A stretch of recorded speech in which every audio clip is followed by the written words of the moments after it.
The road through New Hampshire's White Mountains is a ribbon of asphalt that winds between silent evergreens, their black silhouettes rising like watchful sentinels beneath an autumn sky. In daylight, the route feels tranquil, but at night, the forest swallows headlights whole, and travelers find themselves alone with only the hum of tires and the pulse of their own hearts for company. On the evening of September 19th, 1961, two ordinary people, Betty and Barney Hill, drove south along that road, unaware that every mile carried them closer to the edge of human understanding. What followed would carve their names into the annals of unexplained terror. Bright lights that danced against the stars, an impossible craft hanging in midair, 2 hours of memory erased as cleanly as chalk from a slate. Under hypnosis, they would later recall cold metal tables, staring black eyes, and a cosmic star map etched forever behind Betty's closed eyelids. Their account became the template for every alien abduction tale that followed. This is their story retold in 8 long, relentless chapters, each a deepening descent into the unknown, voiced as though you, listener, sit alone behind the steering wheel on that mountain road. Let the engine drone. Let the night press in around your headlights and listen while the hill's terror unfolds. Remember, should a light appear in your rearview mirror, do not stop. Keep driving before the stars themselves come for you. Chapter 1. The Midnight Road. You are Betty Hill, a confident social worker with sharp eyes accustomed to reading human sorrow. You sit in the passenger seat of a 1957 Chevrolet Bel Air, its bench seat wide enough for compromise, its engine purring beneath the hood like a contented beast. Beside you, gripping the wheel, is your husband Barney, a pragmatic postal worker whose service in World War II taught him that the universe is vast, but danger is always personal. The two of you are an island of yellow headlights on an ocean of darkness, heading south from Montreal after a last-minute vacation meant to rejuvenate spirits and celebrate love. The radio crackles with faint music, but no lyrics you recognize. It fades into static each time the road dips between granite shoulders. The dash clock reads 10:15 p.m. when Betty first spots it. An errant star brighter than any planet, moving against the constellations with a gliding confidence that cannot be attributed to aircraft. She leans toward the windshield, eyes narrowing beneath stylish cat-eye glasses, and murmurs, "Barney, do you see that?" Barney's eyes flick upward, then back to the road. "Airplane," he answers, but the certainty in his voice crumbles as the light veers left, then right, tracing angles no commercial flight path would dare. An uneasy silence settles between you. The forest outside absorbs all sound, save the rhythmic thump of tires over seams in the pavement. Minutes crawl. The light grows, brightens, divides into twin points before merging again. It mirrors your car's every turn as though tethered by invisible string. Betty fumbles in her purse for binoculars, the leather case rattling as her hands shake. Through the lenses, the star expands into a glowing disc rimmed with windows. Silhouettes move behind those apertures, thin shapes gliding like puppets against backlit drapes. Gooseflesh rises on Betty's arms. She whispers, "They're observing us." Barney forces a chuckle meant to banish dread. "Air Force plane from Pease Base," he says, yet each rational thought topples under the weight of the object's impossible maneuvers. The clock ticks past 10:45 p.m. when the disc swoops low enough that treetop needles shimmer in its pale beam. Your Chevy's engine sputters as if drowning in electromagnetic surf. You crest a lonely rise known locally as Indian Head. Here the road straightens, hemmed by cliff to the left and wooden guardrail to the right. The craft descends without sound, blocking your path 50 yards ahead. Its underside glows the color of cold moonstone. Its windows form a crescent of black rectangles. Barney slams the brakes, gravel spraying like shrapnel. The car skids to a halt. The world holds its breath. Through the windshield you both see it clearly now. A saucer as wide as a city street, hovering so low the pines bow in deference. A descending ramp appears, though no mechanical joints move. 7 figures glide down, their heads enormous, their limbs thin as reeds. Barney's military instincts roar to life. He grabs his revolver from beneath the seat, a weapon useless against the bending of natural law, and steps into the night. The forest hushes. Cicadas fall silent. Only Barney's heartbeat drums in his ears as he takes halting steps toward the beings. Betty calls after him, her voice cracking on his name. The beings arrange themselves in a semicircle across the asphalt, eyes like pools of ink reflecting starlight. One raises a spindly hand. Barney's arm drops to his side. The revolver clatters to the ground as if magnetized. A chorus of clicks erupts inside his skull, a command, a lullaby, a trapdoor opening. Betty watches helplessly as the creatures shepherd her husband toward the craft.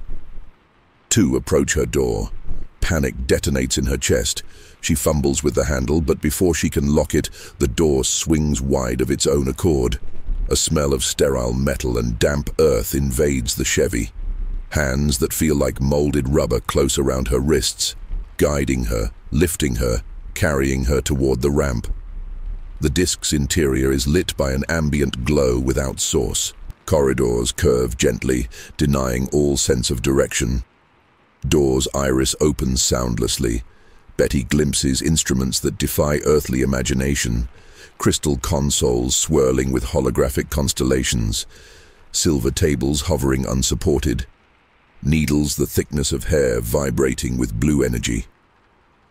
Barney stands ahead in another room, his shirt unbuttoned by invisible fingers, his eyes glassy. Then, a blank. A gulf of nothingness swallows consciousness.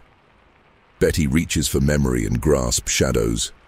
A vertigo of fractured images spins in darkness, a needle entering her navel, a voice inside her head saying calm, a map spangled with stars connected by luminous lines. She feels weightless, disassembled, catalogued. Dawn's first ember melts the horizon when awareness returns. You sit once again in your Chevy, engine idling, shoes dusty with roadside gravel. The craft is gone. The guardrail stands unbroken. But the clock reads 2:35 a.m., and your drive should have placed you here long ago. Barney's pants are torn at the hem. Betty's dress is streaked with pink dust. No words pass between you. You drive on, though the gas gauge reads lower than physics allows. In the rearview mirror, the forest retreats, but the terror rides with you, coiled and watching. At 5 a.m., you reach your Portsmouth home, lock every door, draw every curtain. In bed, sleep refuses. The silence of the house is loud with questions. Days later, you discover eccentricities. Betty's favorite dress fluoresces under ultraviolet light. Barney's shoes are scraped as though dragged along coarse surface. Your watches stopped at 11:17 p.m. and never ticked again. Nightmares bloom. Beings with staring eyes, cold fingers on flesh. You both wake screaming. And so begins your pilgrimage into terror. Hypnosis, star maps, headlines, disbelief. But those chapters wait ahead on the lonely road. For now, listener, remember the forest's hush and the disk that swallowed the sky. Remember how 2 hours vanished like breath on glass. And know that what was taken may never be fully returned. Chapter 2. Echoes Beneath the Skin. The days that follow feel stretched thin, like film held too close to a projector's bulb, ready to curl and burn. You and Barney move through your Portsmouth home as strangers to yourselves, each casual routine warped by intrusive flashes of impossible memory. Betty, you discover whole minutes lost while staring into a cup of cooling coffee, the surface mirroring not your kitchen ceiling, but a dark, vaulted chamber afloat with constellations. Barney, you jolt awake at your work desk whenever the clack of a colleague's stapler recalls that metallic ping from the ramp. You try to confide in one another, yet every conversation stumbles over the same missing stones. "What happened on the road?" you ask, and the silence that follows is a bottomless well. Barney rubs his temples, eyes shadowed, and mutters, "I keep seeing their faces, but only when I look away." You nod, because you too see those wide, lidless eyes reflected in windows, in polished silverware, in the glossy sheen of nighttime puddles. They vanish the instant you focus, like predators retreating to brush. Sleep becomes a theater of war. Dreams bloom with stark clarity. Corridors of seamless metal curving into infinity. A humming so low it rearranges bones, the prick and slide of instruments against tender flesh. Betty, you wake with bruises blooming on ankles and the scent of antiseptic trapped in your nostrils. Barney, you clutch your chest each dawn, terrified the inexplicable circular mark below your sternum will widen into an orifice through which the night might pour. Friends notice the change. Over Sunday dinner, a church elder remarks on Barney's sudden weight loss, on Betty's frayed patience. You laugh it off. Just tired from the trip. But the lie tastes rancid. At night, you practice fresh versions in the bathroom mirror, but the mirror only shows a woman haunted, her pupils too dilated for the lamplight. 17 days pass before Betty telephones Pease Air Force Base. She reports a sighting of an unidentified craft. The officer on the line listens politely, then asks careful questions about altitude and trajectory, as though cataloging weather balloons. You sense skepticism sliding through his tone like cold drizzle. After the call ends, you feel no relief, only deeper isolation, because now the government knows, and the government doesn't believe. Barney refuses to talk to officials. He fears ridicule more than invasion. At the post office, co-workers cluster around morning newspapers crowing about Soviet satellites. Barney avoids eye contact, terrified one stray quip about little green men might unravel him completely. Weeks later, soot-colored autumn clouds gather over New Hampshire, and with them arrives the first letter, a pale envelope addressed in spidery ink to Mrs. Betty Hill. Inside, you find a single sheet stamped with obscure astronomical coordinates. No return address. The words, "We showed you the way," curve beneath a crude sketch of 5 luminous dots connected by lines, the angular constellation from your nightmare. Your pulse stutters. You burn the letter, but the ash smells not of paper, but of ozone. Barney's nights worsen. He begins sleepwalking. On 3 occasions, you find him standing in the yard at 3:07 a.m., his face upturned to the moon, arms slack at his sides as though waiting for a rope to be lowered. Each time you guide him back indoors, his feet obedient, yet his expression vacant. Come morning, he remembers nothing, only the lingering ache in calves as though he had climbed an endless ramp. By late October, you both dread the sunset. You barricade the bedroom windows with quilts, yet faint lights still bleed through. Icy beams that seem to probe the darkness for your silhouettes. Radios flicker with bursts of static, resolving into phrases spoken in no earthly tongue.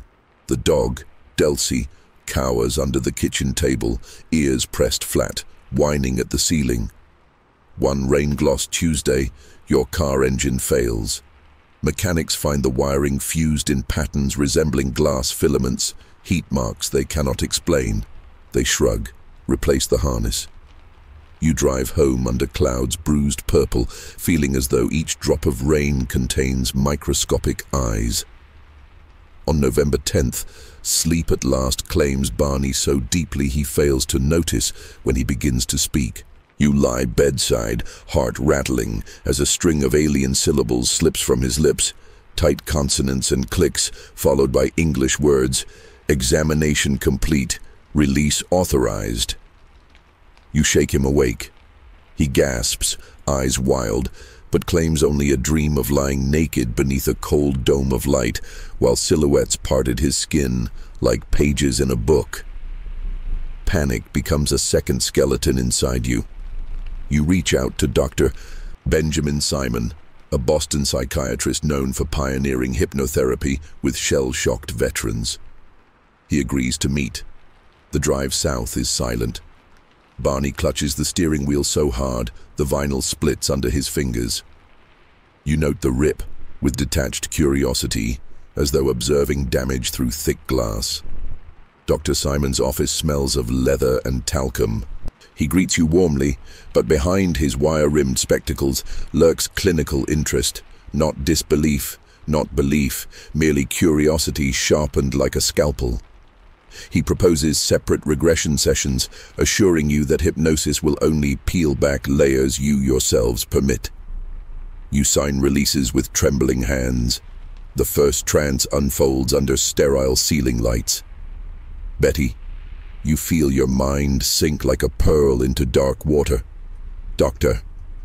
Simon's voice recedes, replaced by a humming identical to the craft's vibration. You describe a chamber smelling of chrysanthemum and metal. A being touches a device to your knee. It pulses warmth that races up your spine. You hear your own voice, distant, naming constellations you have never studied. Zeta Reticuli, you whisper, mapping points in three-dimensional space with finger motions that draw glowing lines across the doctor's office. Barney's session bleeds raw fear. He sobs, throat hoarse as he recounts, standing before a curved panel while a being fits a cup over his groin. You, seated in an adjacent room behind one-way glass, tremble at the agony stamped on his features. Dr. Simon ends the session early, sweat beading at his hairline.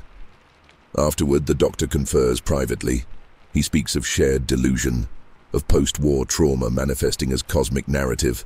But he cannot dismiss the synchronicities, identical star maps, matching descriptions of instruments, scars that align with reported procedures.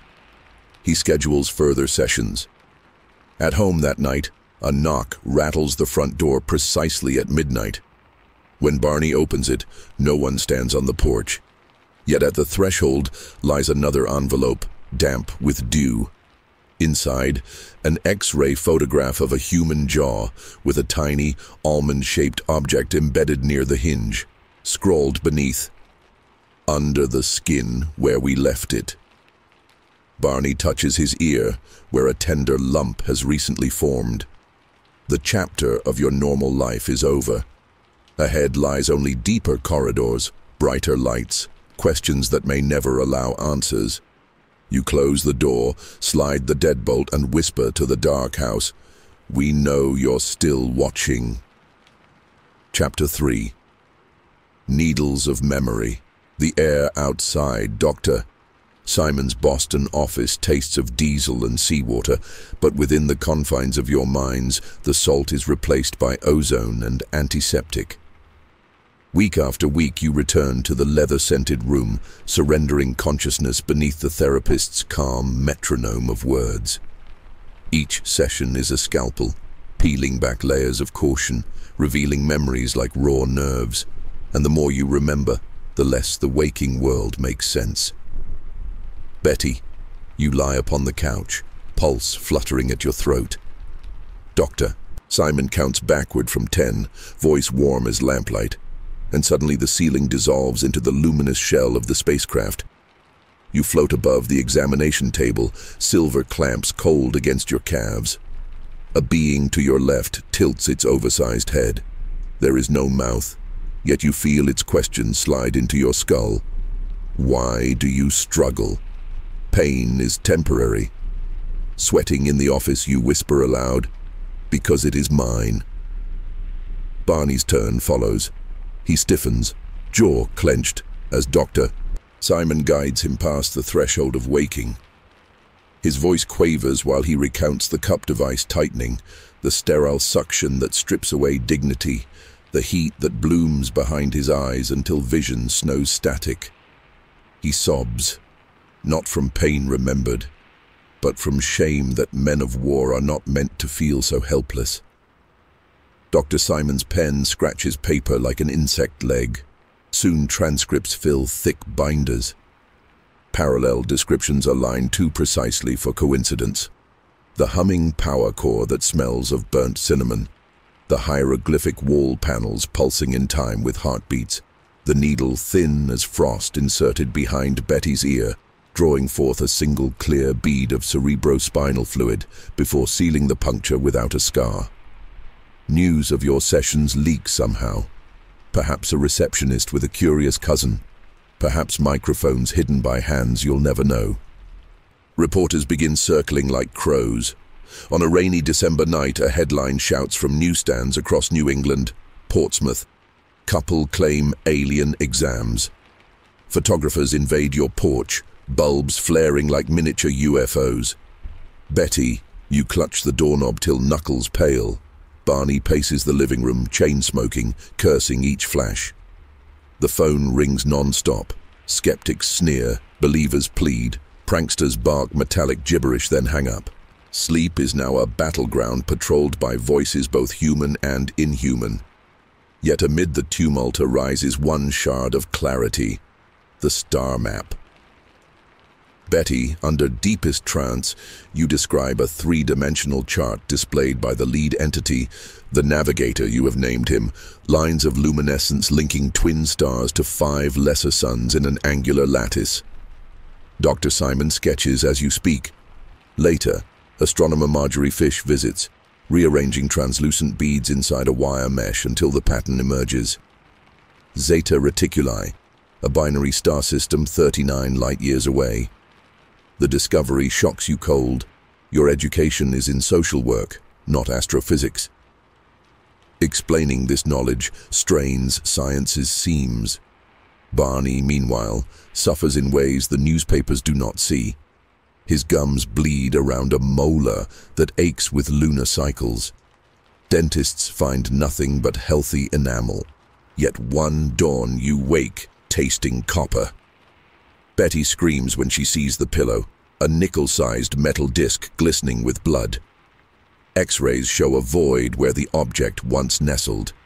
The dentist cannot comprehend how something embedded in bone could vanish overnight. The Air Force knocks next. Men in plain suits, no insignia yet spines straight with authority, request an interview for Project Blue Book. They offer smiles that never touch eyes. In a sterile hangar at Pease Base, they show you grainy footage, radar blips over the White Mountains concurrent with your timeline. They do not reveal conclusions. They do, however, confiscate Dr. Simon's tapes, leaving him fuming, stuttering about patient rights as the men disappear into black sedans. Winter buries Portsmouth under drifts like alabaster dunes. Nights stretch long as regret. One evening, Betty stands in the backyard, stars brittle in the January air. She whispers, "Why me?" And the darkness answers, "Because you notice." She is unsure if the words came from inside or out. A brilliant blue star flares overhead, then winks out. Betty staggers, heart hammering a code she cannot decipher. Public fascination swells. Letters arrive by the sack. Confessions from other abductees, crank theories about communists, threats from zealots quoting Revelation. Among them lurks a pamphlet of medical diagrams labeled points of entry. Someone has circled the navel, inner thigh, base of skull, next to each a scribble. Does it still burn? The paper smells of iodine. By March, your marriage strains under spectral weight.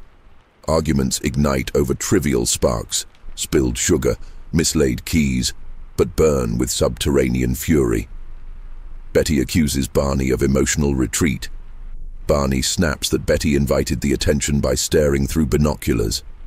Guilt blooms. If curiosity was the bait, perhaps fear is the hook that keeps you dangling. Yet in rare calm, you find solidarity. Curled together on the couch, lights off, you listen to the wind batter shingles and admit aloud, they may come again. Neither says the obvious, that they never left. The bruise on Betty's ankle still pulses electric. The void in Barney's molar throbs each sunset. Another session with Dr. Simon excavates deeper strata. Betty recalls a conversation with the navigator. She asks where they are from. He activates the star map. She asks why they take humans. He responds, not in words, but by projecting an image into her mind. A seed beneath glass, roots reaching but finding no soil. She feels a yawning urgency, a species seeking continuation. Then comes a flash of Earth seen from orbit, blue and achingly fragile, followed by cold silence.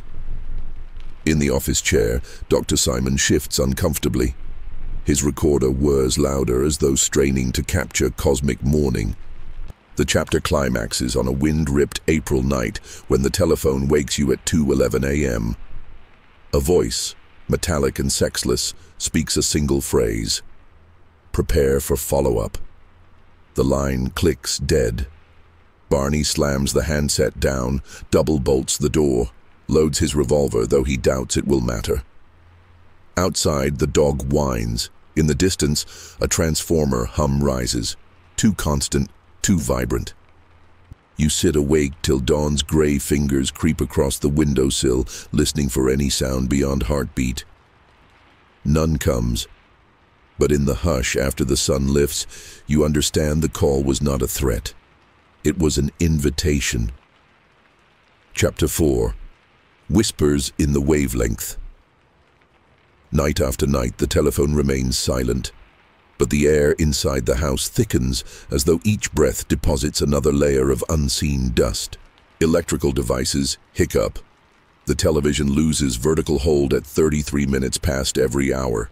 The refrigerator compressor cycles to a rhythm matching Betty's pulse. You sense surveillance in mundane malfunctions, a monitoring system disguised as entropy. Barney develops migraines so severe he vomits bile the color of rust. Doctors prescribe ergotamine, but the pills melt to mushy pellets within their bottles, labels curling as if licked by invisible flame. You keep a log, dates, times, symptoms, hoping patterns will bring sanity. Instead, the entries form a constellation of their own. Every crisis aligns with a 7-day cadence as precise as orbital mechanics. On the 7th Thursday after the midnight call, you and Barney attempt normalcy. You share dinner at the local diner, meatloaf, mashed potatoes, conversation about postage rates. But halfway through the meal, a child in the next booth babbles nonsense syllables. Betty's fork clatters when she recognizes the cadence, the same alien phrase Barney muttered in his sleep weeks prior. You stare, heart lurching, while the child's mother excuses the toddler's new language. The words stop only when the diner's jukebox crackles to life, unselected, playing Patsy Cline's Crazy at half speed. Diners glance around, uneasy. The air smells faintly of ionization. Leaving the diner, you discover the Bel Air's antenna snapped clean off. No footprints mar the snow. Betty runs trembling fingers over the sheared metal. Its interior gleams as though cut by laser. Silence inside the car feels heavier than the engine block. At home, a fresh envelope waits under the mat. Inside, a Polaroid photograph of your bedroom is seen from ceiling height.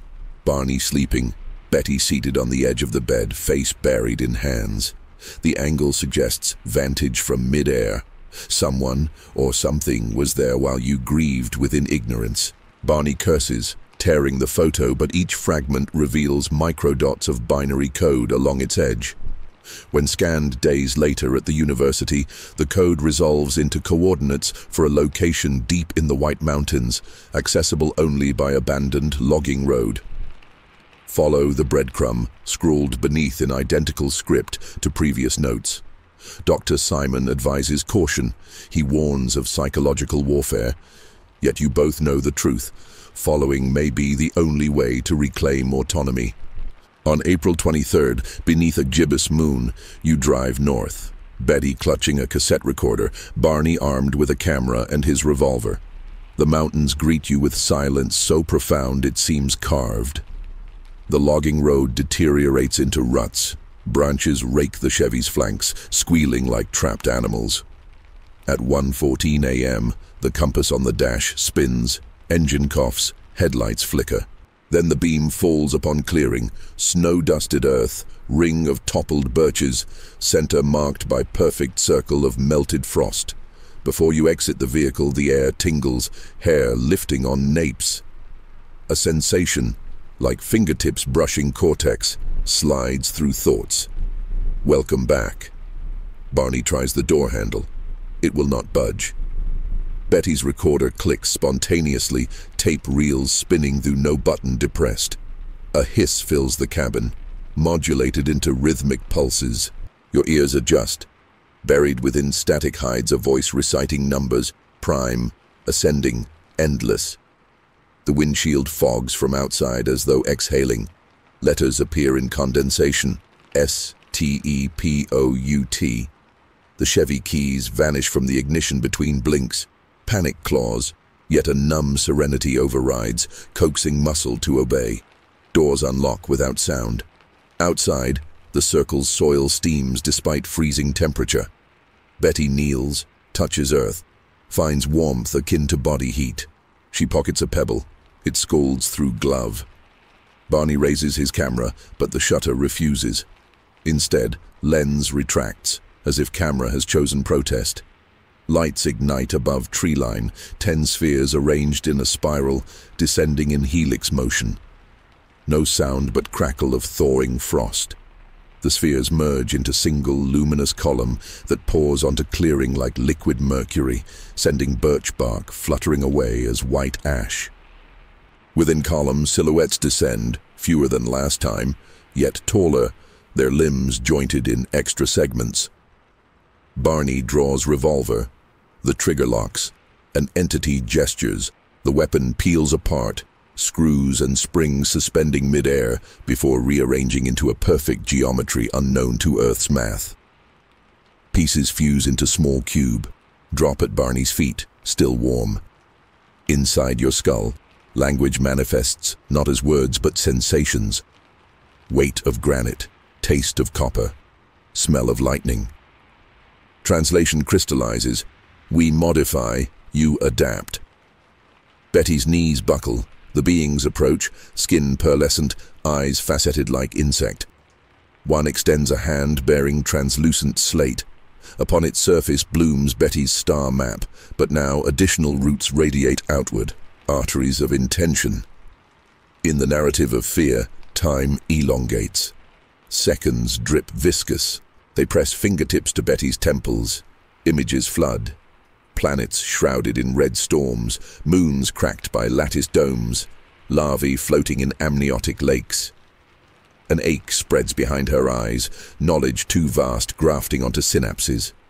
Barney is guided to Circle's center. Ground opens, a hatch disguised as soil. He descends without feet moving, as though drawn by magnetic decree. Betty's scream vibrates inside teeth, but makes no sound in air. She follows, will-less. Within subterranean vault, hexagonal cells contain dozens of humanoid figures suspended in amber fluid. Some wear clothing resembling 1960s Earth garb, others nothing at all. Their chests rise faintly, eyes flick beneath lids. A label embossed on each cell bears Earth date and latitude-longitude. Some future, some past. A being indicates an empty cell inscribed September 19, 1961. A sharp gleam slices Betty's thought. They kept copies. Yet you stand here. Originals, duplicates. Panic fractures reason. Examination resumes. Needles enter under fingernails. Pain blossoms like black roses. Instruments harvest hair, blood, tears. Voices murmur chemical formulas. Through it all, a mantra repeats inside. Contribution ensures survival. When procedure ends, exhaustion crushes you. Fluid warmth fills veins. Betty glimpses her reflection in metal wall, eyes slightly larger, pupils edged with gold. Barney touches molar void. New disc slides beneath gum, cool as coin. Sudden darkness. Then you're both back in Chevy, engine idling, eastern horizon bleeding dawn. Circle of melted frost, now refrozen. Clock reads 4:37 a.m. 2 more hours gone. Driving home, static blankets, radio. A single clear phrase emerges. Follow-up complete. Await resonance. Then silence. At house, you collapse into sleep so deep the dog cannot wake you. You dream of wavelength diagrams, sine waves converging until they form outline of a human heart, then splitting into twin pulses, traveling opposite directions, encircling globe. When you wake that evening, Betty's pebble sits on nightstand, now cooled into black glass. Within its depths, tiny points of light swirl like captive galaxy. You both understand. This is not souvenir, it is beacon. And somewhere, instruments calibrate, locking onto your new frequency. Chapter 5. The Resonance Protocol. Dusk bleeds into night like ink spilled across parchment. And within that darkness, a hum finds you. It begins as a pressure behind the eyes, a sub-audible murmur vibrating bone before blooming into a symphony only nerves can hear. Betty stands at the kitchen sink, hands submerged in dishwater gone cold when the resonance strikes, an interior tuning fork struck by cosmic mallet. The plates slip from numb fingers, shatter. Across the room, Barney stiffens, head tilting as though detecting a distant whistle. Delcy the dog whimpers, tail tucked. Clocks pause mid-tick, their pendulums frozen, a stillness so absolute even air molecules seem detained. Then the house exhales. Lamps surge blinding white and burst, glass raindrops tinkling onto carpet. The refrigerator moans, compressor screaming before dying in a puff of freon-scented despair. From the radio cabinet, a voice, not broadcast but born, chants coordinates in harmonic triplets. Though neither of you speaks trigonometric tongues, comprehension blazes. The message is a summons. Barney retrieves the cube fashioned from his revolver, now idle atop the mantel. Its facets pulse emerald with each recited coordinate. He senses orientation. Turn cube this way, one face illuminates. Twist that way, the glow dims. A compass carved from fear. Betty snatches notepad, scribbles the coordinates as they cycle. 44,258 N, 71,3003 Digwu, the slopes of Mount Washington. April's final Sunday sees you ascend the mountain auto road under a bruised dawn. Frost feathers the asphalt, but the cube radiates warmth in Barney's pocket. Halfway to the summit, the Chevy convulses, engine coughing its last breath. You continue on foot, boots crunching ice crystals that linger despite the warming season. Clouds swirl below like restless spirits. Above, the sky shines unnaturally clear, as though some celestial janitor scrubbed it of all impurities save destiny. Near tree line stands a structure never documented on maps. A radar dome long decommissioned after W1, its paint peeled into leprous flakes. The resonance strengthens, rattling ribs. A pair of rusted doors gape inward, revealing corridor lit by flickering sodium lamps. Power seemingly siphoned from the marrow of the mountain itself. Inside, walls are scrawled with equations rendered in luminous paint. Wave functions spiraling into fractals, glyphs reminiscent of Betty's star map. The air smells of ozone and distant rain. Your footfalls echo, then are swallowed as though carpeted by silence. At corridor's terminus waits a chamber half submerged in shadow. In its center levitates that same column of liquid light witnessed in Birch Circle, but here caged within concentric rings of spinning metal. The cube in Barney's hand leaps free, orbiting rings before seating into a hexagonal socket. Machinery awakens, gears that defy gravity, moving without oil or friction, singing in frequencies that melt human eardrums into synesthetic bloom. Beings materialize along perimeter, phasing from air like ink into water. Taller still, torsos slender, hands branching into 3 fingers tipped with crystalline claws. Their eyes multifaceted, reflecting chamber lights in kaleidoscopic terror. They speak as one, inside. Always inside. Resonance match confirmed. Prepare for cascade imprint. From concentric rings radiate tendrils of blue plasma. They lick exposed skin, mapping nerves in coronas of cold fire. Betty's vision fractures into overlapping realities. One where she stands here, another where she lies beneath alien seas, a third where Earth is but a seedling within orchard of inhabited worlds. Barney convulses, knees buckling, yet the tendrils hold him upright like marionette strings. His scream never crosses lips. It travels via resonance, echoing infinity. Data pours, images, formulae, polyrhythmic sequences describing reproduction at macrocosmic scale. She glimpses nursery worlds, stolen embryos floating in zero-G cradles, human DNA braided with extraterrestrial helix into glittering serpents of potential. She senses their desperation, a species succumbing to genetic entropy, seeking vigor in earthling resilience. Hybridization, the chorus intones, continuance. Needles of light perforate spinal columns. Betty feels memory extracted, childhood birthdays, wedding vows, mother's lullabies, spooled into luminescent threads.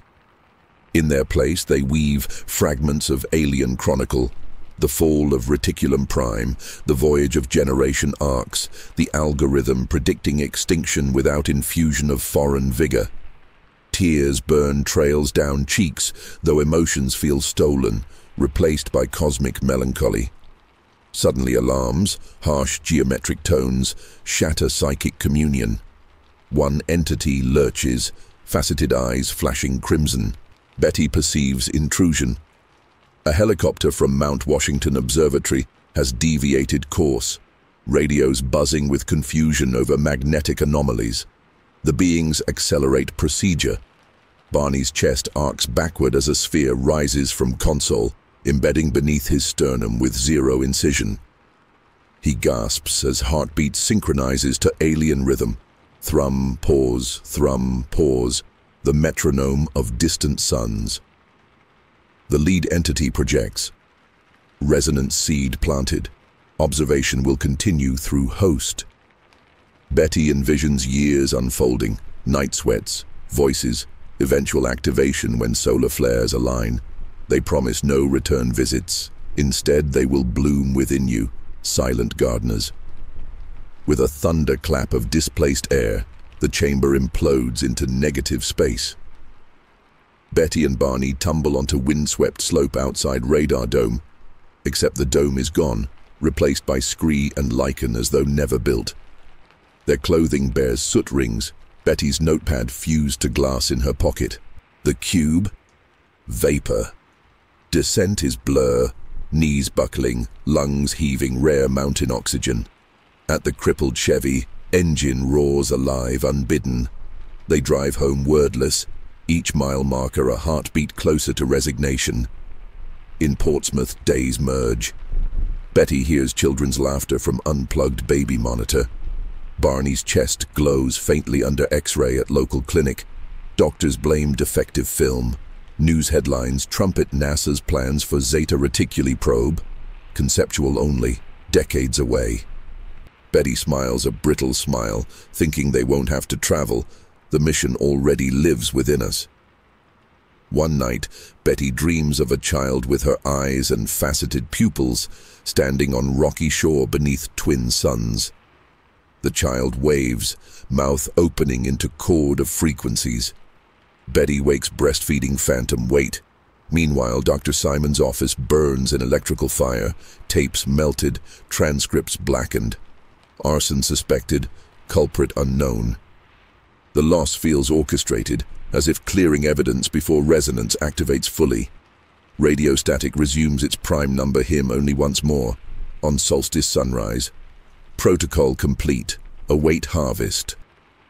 Delcy the dog howls until dawn reddens windows. The chapter closes with two hearts beating not to Earth's rhythm, but to alien metronome, ticking inexorably toward unknown fruition. And somewhere far beyond the reach of telescopes, a dying civilization charts Earth on star maps, pins of hope stuck through human silhouettes. Chapter 6. Seeds in the Shadows. Summer creeps into New Hampshire with the deceptive calm of a cat on the prowl. Each humid dawn leaving dew beads on window glass like eyes that refuse to blink. It has been 61 days since the resonance protocol carved new rhythms into your bodies, and though no craft splits the clouds, life in the Hill household pulsates with quiet invasion. Barney becomes a metronome of ritual. Every morning at 4:44 a.m., he rises, crosses the hallway, and stands before the bathroom mirror for precisely 7 minutes. He does not shave, does not wash. He simply stares, fingertips pressed lightly to sternum as though confirming the sphere's steady thrum beneath bone. Betty observes from doorway the first few times, unease pooling behind her ribcage. On the 8th morning, when she finally asks what he sees, Barney answers without turning. Alignment. At work, his co-workers whisper. Postal routes once completed in record time now take him hours. Letters missorted appear later at his feet, addressed in languages no one can identify. Supervisors issue warnings. Barney accepts them with a placid nod, as though disciplinary action is a symptom predicted by celestial calculus. Betty's world fractures differently. She finds herself lost in her own neighborhood, streets curving impossibly, leading always to dead ends where cul-de-sacs host abandoned tricycles spinning ghost wheels. Her social work case files crawl with annotations she doesn't remember writing, diagrams of chromosome splicing, italicized equations describing gestational acceleration. She files them back into cabinets she later cannot find. Dreams intensify. Betty lies on obsidian slab beneath cavernous dome. Overhead, a sky churns with 2 moons, one copper, one bone white. Tall figures in prism uniforms glide past, heads bowed, carrying infants swaddled in silver mesh. She recognizes the infant's eyes, her own, Barney's, the mailman's, the diner child's. She wakes drenched, pillowcase imprinted with stardust flecks that vanish on touch. Medical anomalies stack like unread mail. Betty's menstrual cycle halts. Doctors diagnose early menopause, though her hormones defy charts. Estrogen surges, then plummets in 24-hour seesaw. Barney's EKGs reveal not tachycardia, but dual rhythms, a basal human beat overlaying slower cadence. Physicians label equipment faulty. X-rays from different clinics show the chest sphere migrating millimeters weekly, orbiting his heart like moon to planet. Meanwhile, the world beyond your windows sharpens its gaze. The interrupted journey hits bookstores, chronicling your hypnotic revelations. Television hosts gleam under studio lights while pundits smear your sanity. Some couches seat experts who dismiss abductions as interracial anxiety writ cosmic. Others feature self-proclaimed contactees who claim you as prophets. Paparazzi stake out the mailbox. Betty dresses mannequins in spare clothing to loom at upstairs windows, decoys for telephoto lenses. Letters escalate from curiosity to command. A certified envelope arrives embossed with seal of a defense contractor. The letter inside politely requests participation in classified biomedical study, offers generous remuneration, and threatens subpoena should you decline. Barney's pulse drags. He burns the letter over stove, but acrid smoke spells shapes in the air, sigils that mirror glyphs on spacecraft walls. 2 nights later, power fails across 5-block radius. In the resulting hush, a caravan of unmarked vans parks beneath darkened street lamps. Silhouetted figures lift manhole covers, feed fiber optic cables into sewers. Betty peers through curtain lace. Infrared dots scurry over driveways like digital ants. She senses an audit of resonant frequency, someone else tuning into the hum now residing within your bones. The dog disappears. Delsey's leash snaps while Barney walks her before dawn. He hears whining fade upward into sky. Search flyers bring no result. 3 weeks later, the leash reappears coiled on doorstep, clasp fused into Mobius loop, impossible to unknot. The loop's shadow shows two twists, yet physical inspection reveals one. You hang it in closet, unable to discard paradox. Psychological strain splinters community ties. Betty's sister refuses phone calls, citing energy headaches each time your voices crackle down the line. Church friends avoid pew near you. During service, the organ burps dissonant chords when you sing. Pastor Hale visits, Bible clutched, but flees after Betty collapses, chanting prime numbers in Latin, though she never studied the language. Journal entries help preserve sanity. Betty fills pages with sensations, taste of zinc, vision halos, phantom melodies. Reading back, she sees patterns. Spikes coincide with solar flare alerts from NOAA, with Schumann resonance variations, with seismic upticks along mid-Atlantic ridge. She suspects her body now an antenna, her marrow a quartz oscillator keyed to planetary and stellar events. One sticky August evening, the churn reaches crescendo. Static swarms AM radio. Morse bleeds through FM. Televisions flicker with frames of unknown starfields. The house stinks of scorched copper. At 11:11 p.m., mirrors across every room ripple like pond water. From each reflective surface peers a child's face, dozens, identical, pale with gold-rimmed pupils. They blink in unison. Betty clutches her temples. Barney vomits bile and sparks. The children speak without mouths. Phase 2 commences. Mirrors snap back to glass. Cracks spiderweb outward, edges glowing. A tremor shakes foundation. Soy sauce bottles topple, forming pattern reminiscent of star map. Outside, neighbors scream as transformers burst in blue corona. You flee into yard. The sky is wrong. Stars swirl, constellations rearranging like puzzle pieces.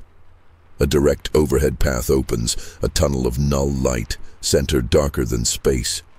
Within that void, silhouettes descend, smaller than adults, larger than infants, gliding like parachutes without cords. They touch grass, leaving blades alight with foxfire. You recognize eyes rimmed with gold. Barney staggers forward, compelled. Betty grabs his hand. Skin sparks. Children surround, placing cool palms on forearms. Thoughts merge into chorus. Harvest is love. They guide you to street where vans idling hum with same frequency as Barney's chest. Doors slide. Inside glow antiseptic white. Government agents, hybrids. Distinction blurs. One figure lowers hood. Face half human, half facet, uncanny valley bridged by compassion. She, impression female, speaks air audible. We are your grandchildren. Betty sobs, knees buckling. Barney's hatred melts into awe. They explain, or you intuit, the swapping of biological futures. Human adaptability fused with extraterrestrial need. Earthbound lineage branching among stars. Tonight marks inoculation, humanity seeded with subtle genes, carriers unaware. Radio towers worldwide will broadcast resonance awakening dormant code. You two are patient zeros, primers. In van, a device crowns your heads. Light floods retina with binary starlight. Memories of Betty's father, Barney's wartime horrors, childhood Christmases, all siphoned, duplicated, archived. In exchange, vistas of crystalline cities beneath twin suns installed behind eyelids. Promise of belonging beyond Earth. You wake on living room floor at dawn. Television glows test pattern. Outside, electrical crews repair lines, blaming geomagnetic storm. Newspaper headline speaks of global auroras painting equator in curtains of color unseen before. Scientists perplexed. Your skin tingles. Barney's heartbeat has new counter-melody, a triple beat. Weeks pass calm, deceptively, but yellow-eyed toddlers appear in tabloids worldwide. Star children, they call them. Government denies anomaly. You and Barney watch, knowing seedlings sprout. At chapter's end, Betty stands by nursery window of local hospital, gazing upon row of infants. One stares back with gold-rimmed pupils, mouthing silent prime numbers. Betty smiles, whispering to glass, "Welcome home." Chapter 7. Echoes of Disclosure. Autumn arrives like a hush after the drumbeat of a summer parade, but the silence ringing across the planet is deceptive. Every city, every hamlet vibrates with the resonance you once thought belonged only to Betty and Barney Hill.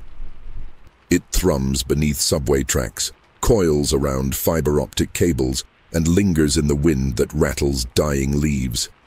In living rooms from Kyoto to Kalamazoo, televisions flicker with breaking news banners beside footage of toddlers whose eyes glint gold when the camera flash strikes. The story names them Star Children, an easy headline for a complicated terror. Pediatricians publish articles about metabolic anomalies. Immunologists speak on primetime of unprecedented resistance to disease. Sociologists warn of mass hysteria. Conspiracy forums ignite with diagrams linking auroras, missing pets, and infant eye color. Somewhere deep in the labyrinth of the Pentagon, generals stare at time-stamped satellite images of a tunnel of null light over Portsmouth the night Phase 2 commenced. And yet daily life staggers onward. Betty and Barney cling to routine like survivors to driftwood. Barney resumes postal deliveries, though routes now feel like walking corridor of an alien ship. Every mailbox a patient awaiting infection. Betty returns to her caseload, visiting families whose children hum microtonal lullabies. She logs each occurrence in a leather notebook, knowing the information will one day matter to forces well beyond her pay grade.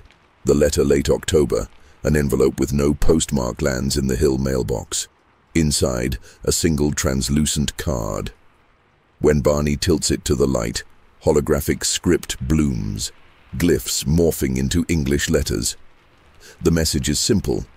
Vector achieved. Prepare for disclosure wave. Betty runs a finger over the card. It dissolves into glitter that sinks between floorboards. That night, the resonance in Barney's chest accelerates. His pulse sinks to a quickening triad. He doubles over, coughing sparks of blue light invisible to anyone without eyes attuned. Betty places a hand on his back, feels the sphere rotate faster, a gyroscope wound tight. Dream broadcast. A week later, a shared dream canvasses the globe. Betty wakes, gasping, certain every person on Earth dreamed the same tableau. A colossal vessel eclipsing the moon, its hull mirrored, reflecting every human face. News anchors the next morning admit to uncanny nightmares on air. A weatherman breaks down, crying mid-forecast. Social media becomes confession booth. Government accost. 4 black SUVs block your driveway before dawn. Agents in matte gray uniforms question the hills beneath halogen floodlights set up like makeshift sun. They demand proof, demand debriefings. They promise immunity for cooperation, threaten indefinite detention for refusal. Betty notes their pupils dilate strangely at sudden light. They too might carry seeds. Barney speaks with calm, learned from inside the craft. You can't stop what's encoded. The lead agent flinches as if struck by a private echo. Before they can escort you to the vehicles, transformers along the street explode in synchronized blue blossoms. Resonance washes outward, agents clutch heads. Gold rings bloom around their irises. One whispers, "It's begun," before collapse. Halogen rigs blink out, leaving only dawn's gray arrival. The first descent mid-November, New York City's sky tears like paper. Millions watch an aperture of liquid darkness birth a disk the size of Central Park.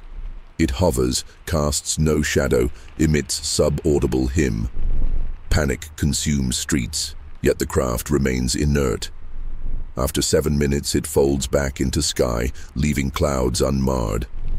Similar events ripple across capitals, Moscow, Lima, Lagos. Each appearance precedes a spike in the resonance, measurable now by seismographs. Barney's transformation. Barney's health spirals. He loses weight, yet his musculature densifies. CT scans reveal lattice structures forming around bones, carbon nanofiligree unrecognized by radiologists. Breathing becomes effortless. He can jog for hours without pulse exceeding 95. But sleep brings convulsions. He speaks hybrid tongue-preaching coordinates, strategy, compassion. Betty fears losing her husband to the thing growing inside. She confronts reflection. Eyes remain human brown, yet haloed faint gold. She senses activation pending. The Concord Rally. On the winter solstice, a crowd gathers at New Hampshire State House, galvanized by broadcasts calling the hills harbingers. Protest signs read, "Take back our sky." Others read, "Welcome family." Betty and Barney arrive by invitation of unknown origin. They step onto podium. Microphones fail, yet every ear hears their voices amplified inside skull. Disclosure wave peaks tonight. Do not fear. Above, the clouds part like theater curtains. Smaller craft descend, lanterns silent, hovering at rooftop height. From each, beams of rose-gold light cascade. Star children in audience lift arms, eyes blazing. Adults feel warmth, euphoria. Weapons drop from frightened hands. The veil drops. Across the globe, similar gatherings occur. The aliens do not appear physically. Projection suffices. They speak through chosen hybrids, explaining their species, the reticulans, crippled by genetic degradation, sought alliance rather than conquest. Humanity's diversity offered hope for mutual continuation. Initial abductions, Betty and Barney, the first public case, were desperate prototypes. Now integration proceeds openly. Hybrid children will anchor both lineages, ensuring survival for all. Some cheer, some rage, but resonance soothes panic, dims aggression. Economists note, stock markets halt trading spontaneously, yet no riots spark. Hospitals report miracle healings as hybrid hum calms arrhythmic hearts. Personal cost, disclosure's light illuminates grief too. Parents whose toddlers sing alien lullabies face identity mourning. Soldiers suffer existential crisis. Betty and Barney retreat home, phones burning with interview requests. They sit at kitchen table, hands entwined. Betty whispers, "Are we heroes or traitors?"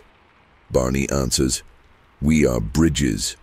Tears fall, some for lost normalcy, some for galaxies now opened. The broadcast on New Year's Eve, every screen flickers to an image of Earth orbit alongside massive arc vessel. A human reticulan council announces joint exploration initiative. Within a decade, hybrids will traverse stars to restore reticulan worlds and seed human resilience among cosmos.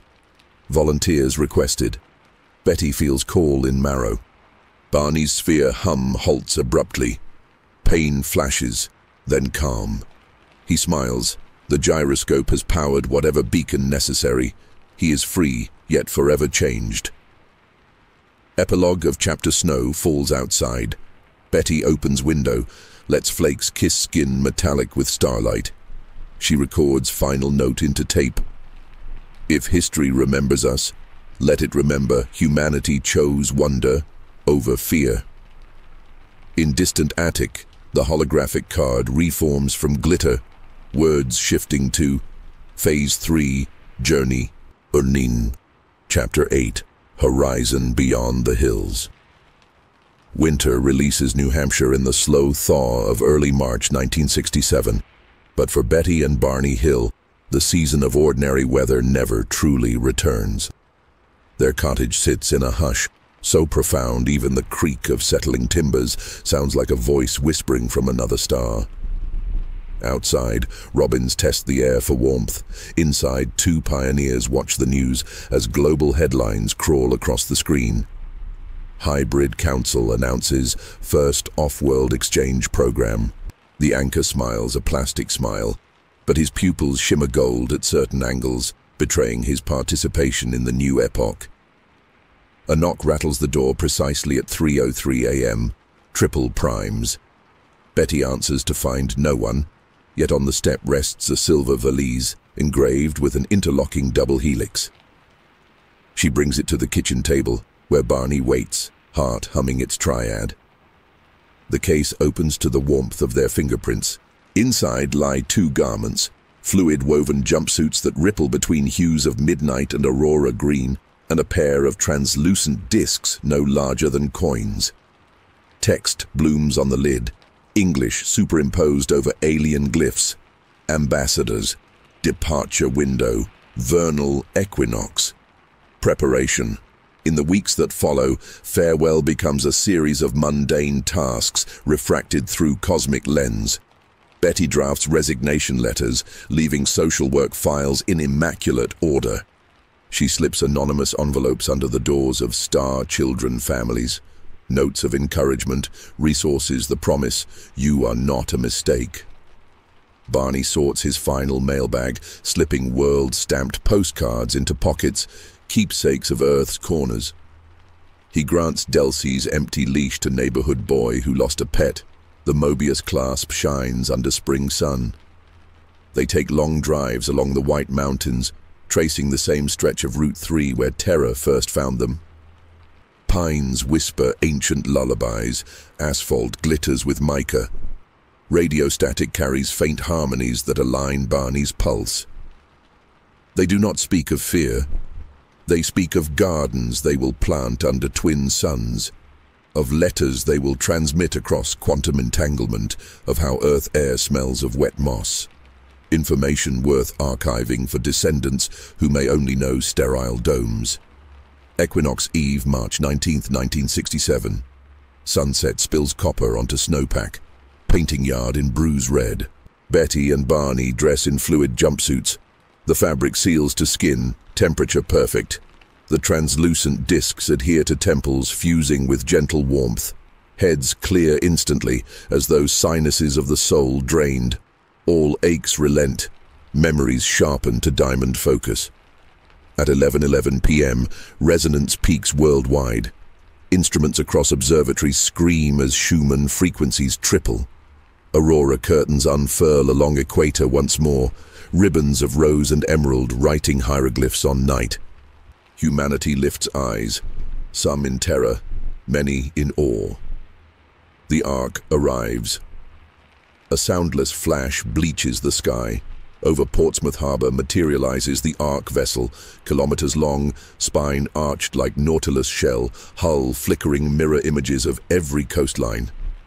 It dwarfs aircraft carriers, yet water beneath lies unperturbed. Windows alight, revealing gardens under violet suns, spires of living crystal, rivers curling in impossible spirals. Beams of golden light descend upon chosen sites, state capitals, deserts, refugee camps, bridges rather than thrones.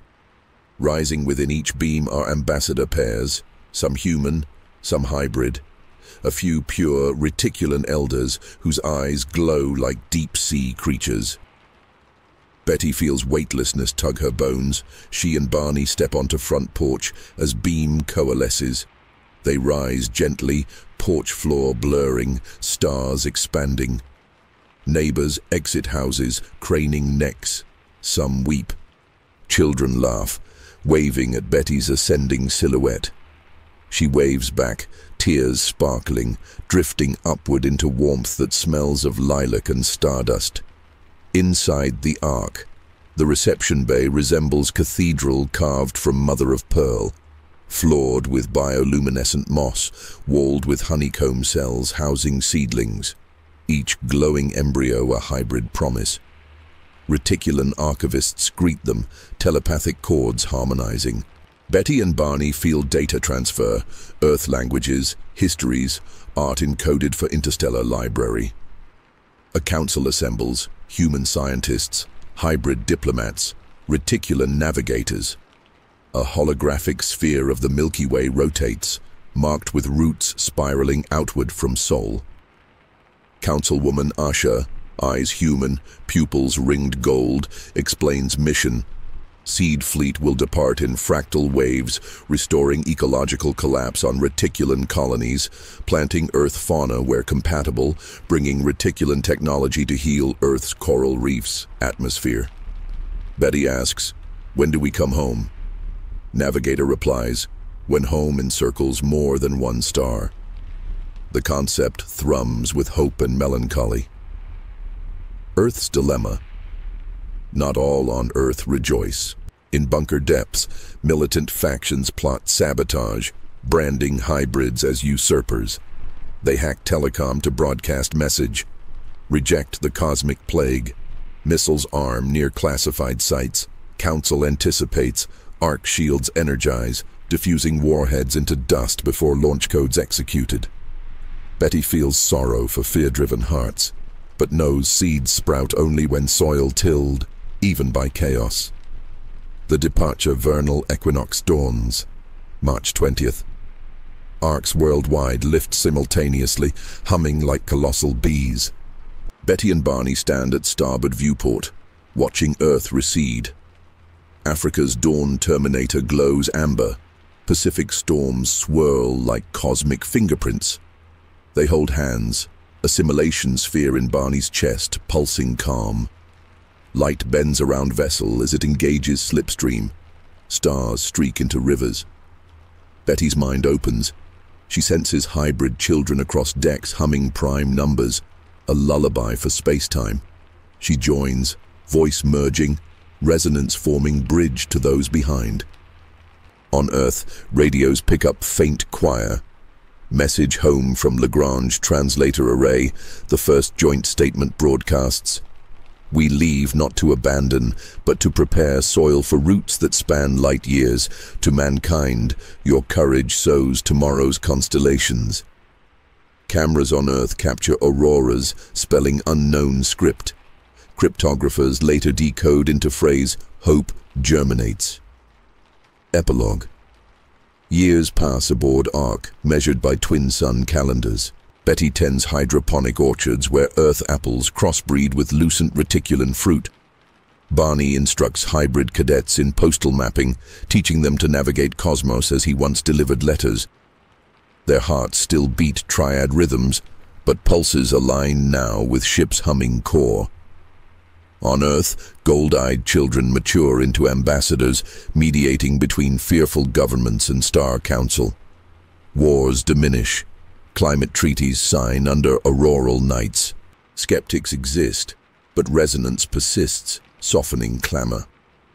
Betty writes final journal entry for Earth archives. Terror drove us into their light. Love drives us onward. Should you gaze at Zeta night sky, no part of home shines back. If this voyage through terror and transcendence left your heart racing and your mind wandering among the stars, share this story and subscribe for more unsettling journeys. Keep your eyes on the night sky, but remember, the next bright light might be calling you home.